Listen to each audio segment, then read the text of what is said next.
That is a great clip behind Paul.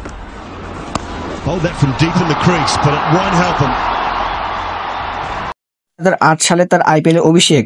আইপিএলের শুরুর মৌসুমে ভারতের টপ অর্ডারে এই ব্যাটসম্যান বিরাট কোহলি দলে ভিড়ছিলেন রয়্যাল চ্যালেঞ্জার্স ব্যাঙ্গালোর।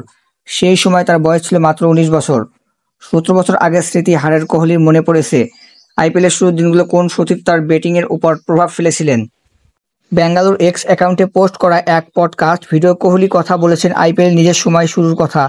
সেই ভিডিওতে তিনি মায়ন্তি বেঙ্গালুরুকে বলেছেন আইপিএলের সতীর্থ দক্ষিণ আফ্রিকার মার্ক বাউচারের কথা।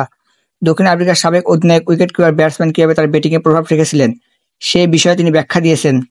পডকাস্টে কোহলি বলেছেন, শুরুর দিকে আমি যেসব খেলোয়াড়দের সঙ্গে খেলেছি তার মধ্যে বাউচারের প্রভাবটা ছিল সবচেয়ে বেশি।